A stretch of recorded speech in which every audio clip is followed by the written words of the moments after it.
No vídeo de hoje eu explicarei para vocês um pouquinho as características das crianças que possuem o TDAH ou o TDA, tá? O transtorno de déficit de atenção combinado com a hiperatividade ou somente o transtorno do déficit de atenção. Então, como são as crianças dentro desse transtorno, certo? Então, a gente pode dar um exemplo assim de uma sala de aula onde existe muitas crianças, a professora está ali dando aula e tem, por exemplo, um menino, tá, que tem o déficit de atenção junto com a hiperatividade. É aquele menino que não para o tempo todo, ela está tentando explicar, ela tem que ficar correndo atrás dele, fazendo ele voltar, sentar, prestar atenção, ele tumultua a aula, ele dificulta mais o trabalho dela. Só que nessa mesma sala tem uma menina ali sentada perto da janela que está ali olhando para fora, quietinha, nunca deu problema, né? O seu nome é lembrado somente na chamada, porque ela não dá problema nenhum, ela fica ali no mundinho dela.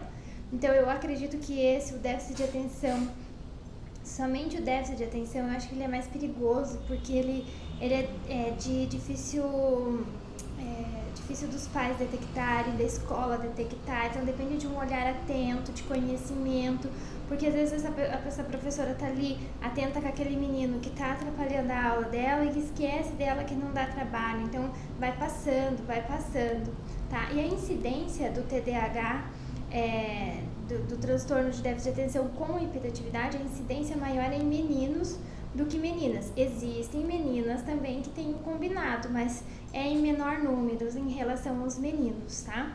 Então, o que eu acho, assim, mais de difícil detecção é o de somente da déficit de atenção, porque ali a professora está correndo atrás dele, sorte dele, porque ela já vai chamar os pais, já vão pedir ajuda, já vão detectar o problema, ele já vai ser tratado. E essa menina tá ali, às vezes a professora tá explicando e ela tá viajando nos seus pensamentos, ela tá olhando para fora, vendo a nuvem, imaginando já um animal, sabe? E dela inventa histórias, porque são crianças muito criativas, extremamente.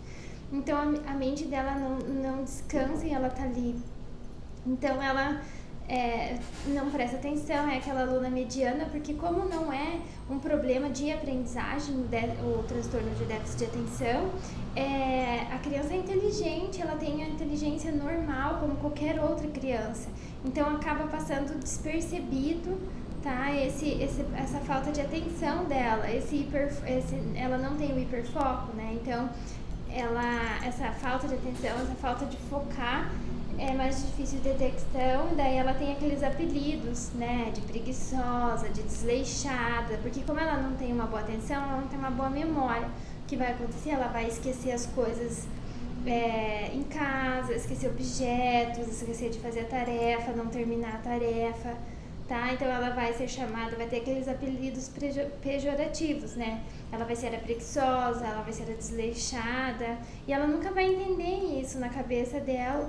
Por que ela é assim? Porque ela tenta, ela se esforça, mas ela não consegue focar, prestar atenção, porque o tempo que a professora está falando, ela senta, olha, eu vou prestar atenção. Daí, de repente, surge um pensamento na cabeça dela, daí ali vem outro estímulo e outro pensamento, ela viaja, ela está no mundo da lua, como dizem. Aí quando ela volta, ela escuta o professor falando, aquilo que o professor está falando não faz mais sentido para ela, porque ela perdeu parte da explicação, daí ela não entende, aí que surgem os problemas de aprendizagem, tá? Não é porque ela não é capaz, é porque ela não focou, ela não prestou atenção. Então, crianças em geral com TDA ou TDAH, eles têm problema de memória, porque eles não prestam atenção, não gravam aquilo, porque a gente tem que prestar atenção, né? E daí essa memória fica ali, fica lembrança, né, na memória de curto prazo, daí depois de um certo tempo que ela vai para a memória de longo prazo. E essa criança fica prejudicada com isso, porque ela não presta atenção, então ela não consegue gravar nada, então ela é muito esquecida. Tanto faz a TDA ou a TDAH, são crianças esquecidas, tá? E também às vezes tem dificuldade de coordenação motora, tem uma escrita que não é condizente com a idade, sabe, aquela letra feia, É porque ela não presta, não é porque ela não é capaz, ela não tem ali a coordenação motora fina desenvolvida, ela não tem problema de coordenação. O problema é que ela não para prestar atenção, que ela tem que sentar e escrever direitinho, sabe?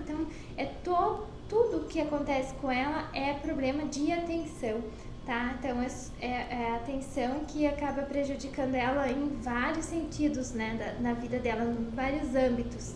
Tá? Tanto na escola, em casa, onde ela for, ela acaba sendo prejudicada. Então, crianças com TDA, se não for muito severo, né, ela tem um diagnóstico tardio, às vezes nunca chega um diagnóstico e a pessoa fica sofrendo, né, pensa que não é capaz. Acontece casos de depressão, mas não é aquela depressão de problemas psicológicos, sabe? Aquela depressão, né? É uma depressão que eu acredito que seja mais do cérebro cansado, sabe? Que ele não aguenta mais, porque é muito estímulo que ele tem, tá? Então, acaba às vezes tendo depressão, mas não às vezes em criança, mas já em adulto por falta do diagnóstico, por falta do tratamento, certo? Então, crianças com a hiperatividade é mais fácil de detectar por causa dessa explosão de agitação, né? Ela acaba chamando a atenção do que no fato é um problema que, né, é desagradável para a criança, é desagradável para todo mundo, só que é um grito de socorro, é mais fácil de detectar, é mais fácil, então acaba sendo melhor, né? Digamos assim, porque é mais fácil detectar o déficit, né, o transtorno e já fazer o tratamento adequado para que ela tenha menos prejuízo na vida, em todos os aspectos da vida dela.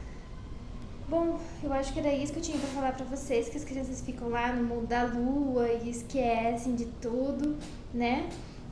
São desorganizadas, tanto uma quanto a outra são desorganizadas, tá? Então, as crianças com a hiperatividade, elas são, assim, mais impulsivas, tá? Ela não dá tempo delas pensar no resultado do que elas estão querendo fazer, sabe? Às vezes elas se põem em risco pela impulsividade. Ou são crianças sem filtros, que falam tudo que vem, porque ela não pensa o que ela vai falar, por exemplo, magoa alguém, né? Então, essas crianças com hiperatividade, elas são mais impulsivas, então é perigoso, dependendo do nível dessa agitação, elas podem se pôr em risco, em perigo de se machucar, né? Há casos, por exemplo, de uma criança vai numa piscina, não sabe nadar, chega a ver as pessoas pulando e nadando, ela vai chegar sem sair correndo e pula, e se pode, quase, isso já é um fato que aconteceu de verdade, a criança pulou e não sabia nadar, sorte que, né, tiraram, não aconteceu nada, mas ela se pôs em risco porque ela não pensou, ela olhou, achou legal, mas ela não pensou que ela não sabia nadar, a consequência do pulo dela na piscina, né, ela chegou correndo, pulou e foi direto pro fundo, mas então é assim, né, coisas, o que pode acontecer com elas, deixa eu ver o que mais que eu posso explicar pra vocês. Bom, eu acho que é isso, certo? São crianças sem filtro, compulsivas, né? Não param quietas. Os problemas são os mesmos, de memória, de atenção. Então, o que eu acho, a grande diferença entre os dois é a agitação e a fácil detecção do TDAH, né? Em vista do TDA. Bom, eu acho que é isso, a incidência é maior em meninos do que meninas, o TDAH. Bom, se ficar mais dúvidas, eu peço que escrevam nos comentários que eu respondo para vocês e já vou gravar mais vídeos para vocês, para explicando aos poucos, tá? As características, a intervenção e o tratamento de cada um deles.